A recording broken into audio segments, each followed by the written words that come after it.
हरि शरणम, हरि शरणम, हरि शरणम। हम शरणानंद जी महाराज की वाणी का पारायण कर रहे हैं और उसमें कल हम करने की आसक्ति के ऊपर विशेषता से चिंतन हुआ। तो करने की आसक्ति को सॉल्व करने के लिए या उसको थोड़ा सा मेल्ट डाउन करने के लिए हम ध्यान का प्रयोग कर सकते हैं। तो वो एक आपको क्रिया की आसक्ति कम करने में भी मदद करता है। जो नाम जप के साथ मिला के कर रहे हैं कि जैसे जिन्हें क्रिया की आसक्ति बहुत है या वेग बहुत है, ज़्यादा देर शांत रहने में दिक्कत है, नहीं हो सकते क्योंकि मन को बहुत चलने की आदत हो गई है, तो वे लोग क्या करें, दीर्घ नाम उच्चारण और थोड़ा सा गैप, नाम उच्चारण और थोड़ा सा गैप, या फिर कुछ सुन रहे हैं तो सुनने में ही ध्यान लगा दिया, तो वो सुनना भी ध्यान हो गया कि सुना जा रहा है, आवाज़ उठ रही है, गिर रही है, आवाज़ उठ रही है, गिर रही है और शांति आ रही है। तो हम आवाज़ पे रिएक्ट नहीं कर रहे हैं, उसमें हम सोचा विचारी नहीं कर रहे हैं। सोचा विचारी उस अनुभव से दूर ले जाती है और अनुभव को सीधा हम करते हैं और उसी में ही वहीं रहते हैं, तो हम ऑटोमेटिकली वर्तमान में रहते हैं, उस बात को भी अच्छे से समझ पाते हैं जो चल रही है। तो ये हो गया करने की आसक्ति के संदर्भ में। तो फिर इसी क्रम को आगे बढ़ाते हैं। लास्ट स्टेटमेंट हमारा जो था उसके 1-2-3 पढ़ देता हूँ। इस दृष्टि से प्रत्येक साधक को असत के त्याग के अतिरिक्त अन्य कुछ भी नहीं करना है। किस दृष्टि से?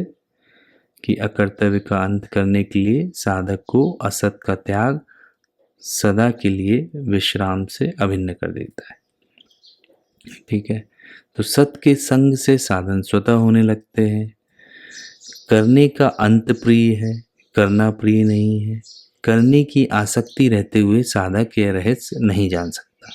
तो ये टेक्स्ट था जो हमने कल जिस पे चिंतन किया था। अब आगे बढ़ते हैं। यदि करना है तो केवल असत का त्याग।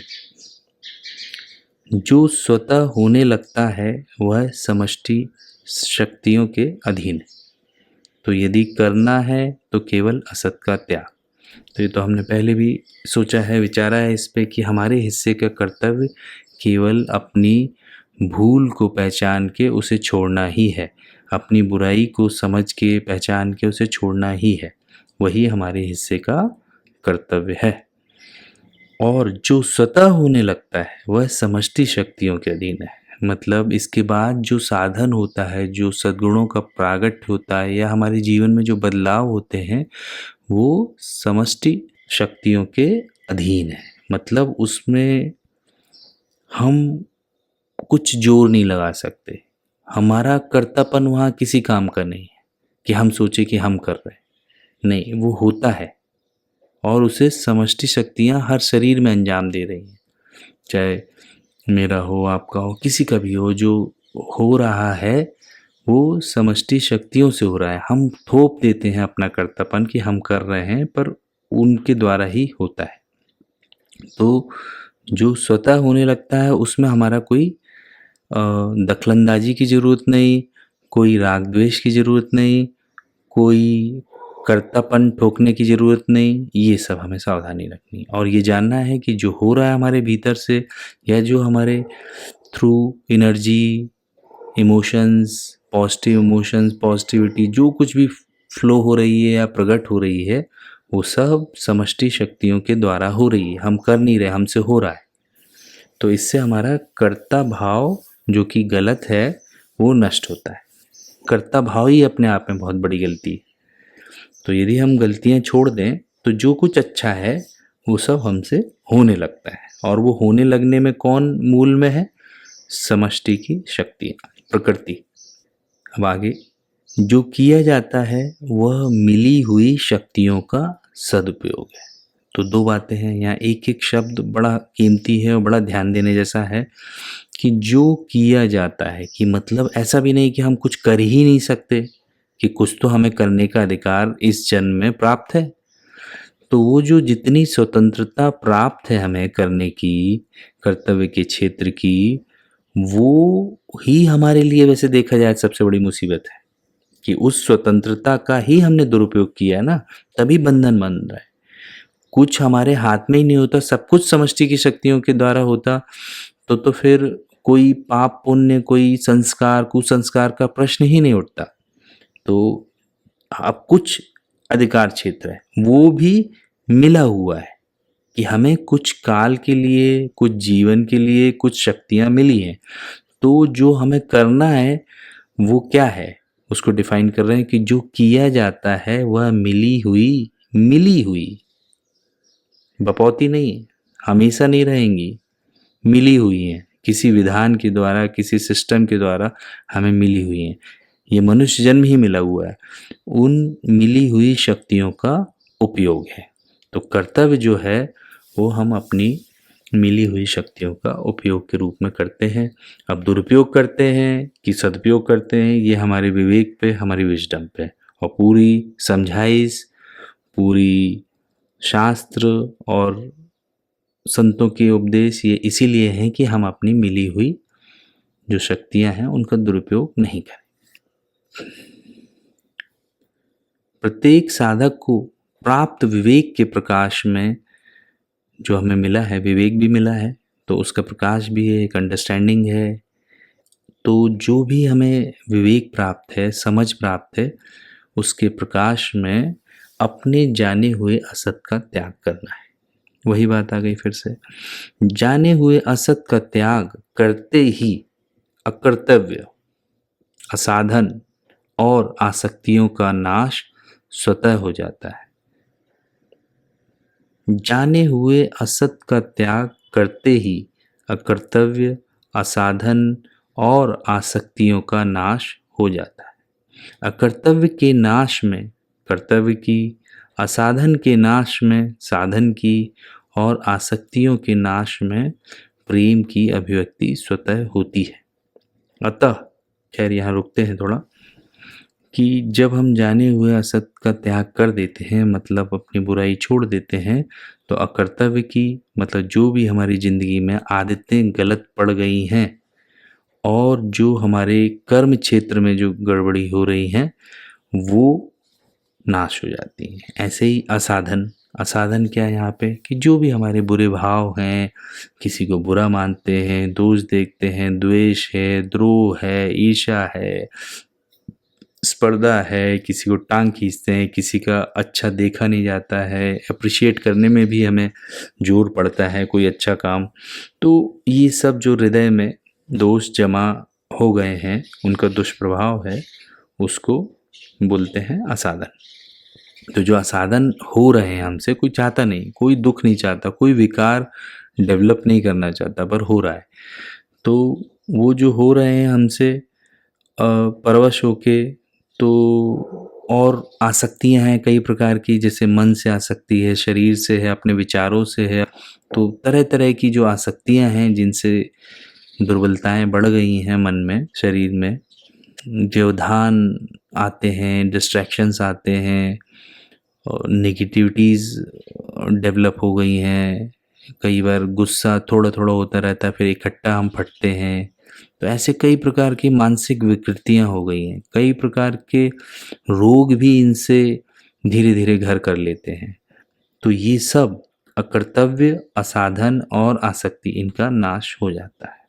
और जैसे ही इनका नाश हुआ तो अकर्तव्य के नाश में कर्तव्य की, मतलब गलत रुका तो सही शुरू हुआ हृदय से नेचुरली। असाधन के नाश में साधन की, यानी जितने दुर्गुण अपने नाश हुए, सद्गुण अपने आप उभरने लगते हैं। आसक्तियों के नाश में प्रेम की, जब हमें मेरापन, अधिकार भावना नष्ट हो जाती है, मालकियत का भाव, दूसरों को कंट्रोल करने का भाव, तो ये सब बोलते हैं आसक्ति को या ममता को। और ममता किस में परिणत हो जाती है, किस में बदल जाती है? आत्मीयता में।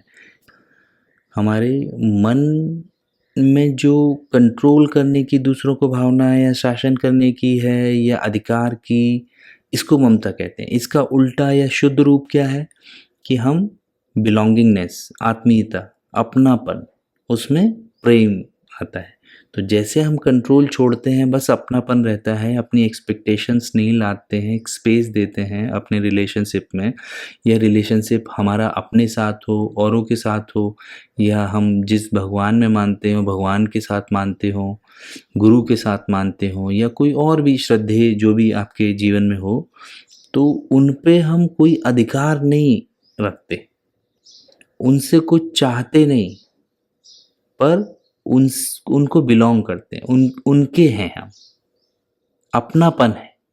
तो जैसे बाप है पर बेटे के लिए है, उसके प्रति जो हमारा कर्तव्य है वो कर रहा है, उससे एक्सपेक्टेशन नहीं। एक्सपेक्टेशन है जहाँ, वहाँ एक प्रेम ही नहीं है, शासन है, कंट्रोल है कि हम जो एक्सपेक्ट करते हैं वो करें। अब उसके हित के लिए कभी कभार डिसिप्लिन ये वो करना, वो उसकी बात नहीं कर रहे हैं, पर कुछ भी हमारे रिश्तों से जो हम एक्सपेक्ट करते हैं वो हमारे प्रेम को कुंठित करता है और आसक्तियों को मजबूत करता है, ममता को, मेरेपन को, मालकियत के भाव को। तो मालकियत का भाव निकल के, कंट्रोल का भाव निकल के आत्मीयता का भाव आ जाए, तो ये आसक्ति नाश होके प्रेम में बदल जाती है। और प्रेम रसमय है, प्रेम सब चाहते हैं, हम भी चाहते हैं। तो पर अक्सर हम एक्सपेक्ट करते हैं प्रेम भी, तो एक्सपेक्ट करने की बजाय हम देने लगें, या हम दूसरों पे थोपे नहीं, और जितना हमसे हो सके जो भी सेवा या जो भी अपनी भावनाएं, जो कुछ भी हम दे सकें प्रेम से, वो प्रेम को बढ़ाता है और उसका भी अपना रस है। प्रेम एक तरफा ही होता है, जो शुद्ध प्रेम है उसमें कुछ भी एक्सपेक्टेशन नहीं, और वो कोई एक व्यक्ति के प्रति ही हो या भगवान के प्रति हो, ऐसी बात नहीं। प्रेम जब होता है तो वो स्वभाव में आ जाता है, सबके प्रति होता है। तो उसका मूल क्या है, बता रहे हैं कि आसक्तियां ऐसे वाले शुद्ध प्रेम को ढक के रखती हैं या विकसित नहीं होने देती हैं, बीज रूप में रहता है बस। तो आसक्तियों का नाश होता है तो शुद्ध प्रेम की अभिव्यक्ति स्वतः होती है। तो अब देखो, कर्तव्य निष्ठा आ जाए जीवन में, सद्गुण आ जाए, दुर्गुणों का नाश होके आसक्तियां हट के प्रेम आ जाए, तो ये है मनुष्य जीवन की ऊंचाई। इसके लिए हमारे मन में थोड़ा महत्व होना चाहिए, लगन होनी चाहिए, उत्साह होना चाहिए। तो ये सब हमें सत्संग से मिल सकती है। ये है भाई संतों की खोज, ये है संत वाणी का प्रसाद, कि अपने को कोई बहुत परिश्रम नहीं, लेकिन जो चीज़ जहाँ प्रॉब्लम है वहीं पे ट्रेस करके पकड़ा, समझा और लोगों को बताया, अपना जीवन धन्य किया। और हम लोग उन्हें माने, समझें और विचार करें, तो अपनी अंदर की जो खोट है, जो प्रॉब्लम है, उसे निकालें, तो सब कुछ भीतर ही है। जो कुछ भी हम चाहते हैं वो भीतर ही है। अतः यह निर्विवाद सिद्ध हो जाता है कि जाने हुए असत का त्याग ही साधक का परम पुरुषार्थ है। बस यही एक हमें काम है, हमारा मुख्य कर्तव्य है सत्संग। सत्संग यानी जो भूल है, जो मूल भूल है, जो जाना हुआ असत है, उसको छोड़ना है। बाकी सब आगे का काम अपने आप समष्टि शक्तियों द्वारा अपने आप होता है। सब जो मंगलदायी है वो अपने आप हमारे जीवन में अभिव्यक्त होता है। इसी पे रुकते हैं। बहुत ही महत्वपूर्ण बात है, इसको ही दिल में धारण करते हैं कि ये निर्विवाद बात है कि जाने हुए असत के त्याग में ही साधक का, खोजी का परम पुरुषार्थ है। उसे कुछ और करना नहीं है, करने की जरूरत नहीं है। करता है तो कोई ऐसी समस्या नहीं है, बस करे कुछ अच्छा, तो उसका अभिमान न करे, उसको समझे कि मैं मिली हुई शक्तियां हैं, उनका सदुपयोग कर रहा हूँ। एक फ्लो है, नेचुरल फ्लो, कोई जोर जबरदस्ती नहीं, सहजता से। हरि शरणम, हरि शरणम, हरि शरणम।